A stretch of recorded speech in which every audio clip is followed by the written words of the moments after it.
সরকারি কর্মীদের মহার্ঘ ভাতা বা ডিএ দীর্ঘদিন ধরে বকেয়া রয়েছে। এই ডিএ প্রাপ্তির জন্য সরকারি কর্মীরা সুপ্রিম কোর্টে মামলা করেছেন। দীর্ঘ শুনানি গতকাল 8ই সেপ্টেম্বর শেষ হয়েছে। মামলাটির লড়াই করার জন্য কয়েকজন প্রথিতযশা আইনজীবীর হাতে দায়িত্ব দিয়েছিলেন তারা। এই মামলাটি সরকার পক্ষের আইনজীবীরা অন্যদিকে নিয়ে যাওয়ার চেষ্টা করেন। তারা চেয়েছিলেন অন্যান্য রাজ্যকেও পার্টি করে এই মামলায় যুক্ত করবেন, যাতে বিষয়টি দীর্ঘায়িত হয়। ডিএ নিয়ে আন্দোলনকারী সরকারি কর্মীদের যৌথ মঞ্চ এদিন সাংবাদিকদের মুখোমুখি হয়ে জানিয়েছেন, শুনানি যেভাবে শেষ হয়েছে তাতে তারা আশাবাদী রায় সরকারি কর্মীদের পক্ষেই যাবে এবং তারা বকেয়া ডিএ অদূর ভবিষ্যতে পেয়ে যাবেন বলে আশা করছেন। আপনারা সকলেই জানেন যে গতকালকে দীর্ঘদিন থেকে চলা ডিএ মামলা যা সুপ্রিম কোর্টে চলছিল তার শুনানি পর্ব শেষ হয়েছে এবং রায় রিজার্ভ করে রাখা হয়েছে।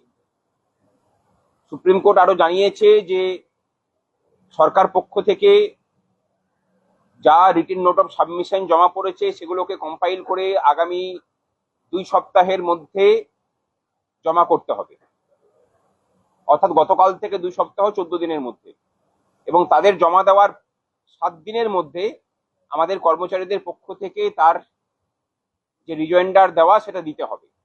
অর্থাৎ মোট 3 সপ্তাহ সময়, তারপরে হয়তো দুর্গাপুজোর ছুটি পড়বে। আশা করা যায় যে সুপ্রিম কোর্টে দুর্গাপুজোর ছুটি খুব কম থাকে, 8 তারিখে হয়তো 8ই অক্টোবর মানে কোর্ট খুলছে, তারপরে পরেই এই মামলার রায় ঘোষণা হবে। আমরা প্রথমেই এই রাজ্যের সমস্ত কর্মচারী শিক্ষক বন্ধুদেরকে সংগ্রামী যৌথ মঞ্চের পক্ষ থেকে ধন্যবাদ জানাচ্ছি, যেভাবে আপনারা পাশে থেকেছেন এই লড়াইয়ে এবং সমস্ত কর্মচারী পক্ষদের পাশে থেকেছেন। আমরা ধন্যবাদ জানাচ্ছি সেই সমস্ত মামলাকারী সংগঠন, 3টি সংগঠনকে, যারা প্রথম থেকে এই লড়াইটাকে দাঁতে দাঁত চেপে করে গেছেন। আমরা ধন্যবাদ জানাচ্ছি আইনজীবী বিকাশ রঞ্জন ভট্টাচার্যকে, যেভাবে উনি প্রায় বিনা পারিশ্রমিকে এই মামলাটা স্যাট থেকে হাইকোর্ট এবং সুপ্রিম কোর্টে টেনে নিয়ে গেছেন। আমরা ধন্যবাদ জানাচ্ছি এই রাজ্যের মাননীয় বিরোধী দলনেতাকে, যিনি নিজের থেকেই কর্মচারীদের জন্য পরমজিৎ সিং পাটোয়ারিয়াকে সেখানে সুপ্রিম কোর্টে নিয়োগ করেছিলেন এবং দিনের পর দিন তার ফিস জুগিয়ে গেছেন। এই মামলাতে সংগ্রামী যৌথ মঞ্চ পার্টি ছিল না। আমরা বিগত 6 মাস আগে সেখানে যোগদান করি। আমরা দুটো উদ্দেশ্যে যোগদান করেছিলাম, যে এই মামলাটাকে গতিটাকে ত্বরান্বিত করা, কারণ তারিখের পর তারিখ পড়ছিল এবং সেই তারিখগুলো অনেক পরে পরে পড়ছিল, প্রায় 4 মাস 5 মাস, কোনো ক্ষেত্রে 6 মাস পরে। মামলার সময় প্রায় 2 বছর 8 মাস মতো অতিক্রান্ত হয়ে গিয়েছিল। সেই অবস্থায় আমরা যোগদান করি এবং সেখানে আমরা যোগদান করেছিলাম সমস্ত মামলাকারী সংগঠনের হাতকে শক্ত করার জন্য। আমরা যোগদান করেছিলাম যে সরকার পক্ষ থেকে যে আইনজীবীদেরকে দেওয়া হয়েছে তার থেকে আরো উচ্চ মানের এবং আরো নামকরা আইনজীবীদেরকে দিতে না পারলে এই মামলা ত্বরান্বিত করা যেত না।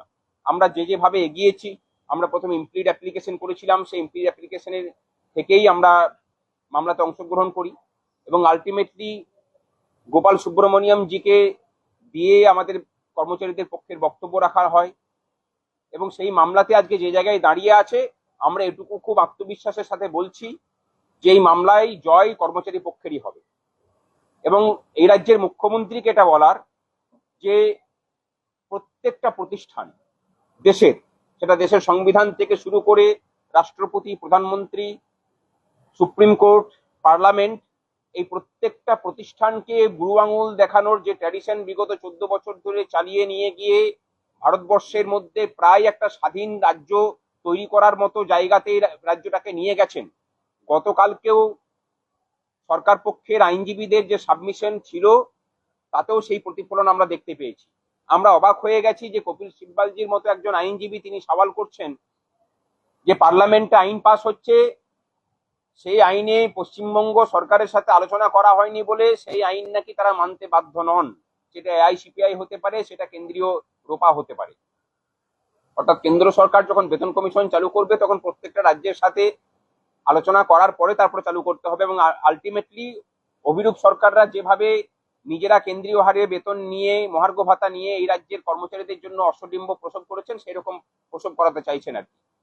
আমরা বলে দিই যে এতদিন সংগ্রামী যৌথ মঞ্চ ছিল না, আপনাদের এই দেশের মধ্যে আর একটা দেশ তৈরি করার যে প্রক্রিয়া চালিয়ে যাচ্ছেন, এই যুগে আর সেটা চলবে না।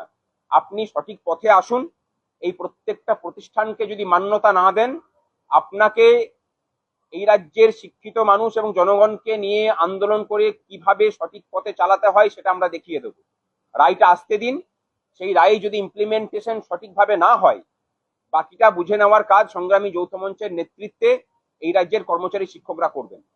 আমরা এই রায়ের দিকে অপেক্ষা করে থাকলাম, কিন্তু আমরা জানি যে এই রায় আমাদের পক্ষেই যাবে। যেভাবে স্যাটে এবং হাইকোর্টের ডিভিশন বেঞ্চে আমরা জিতেছি, সুপ্রিম কোর্টেও আমাদের জয়ের ধারা অব্যাহত থাকবে।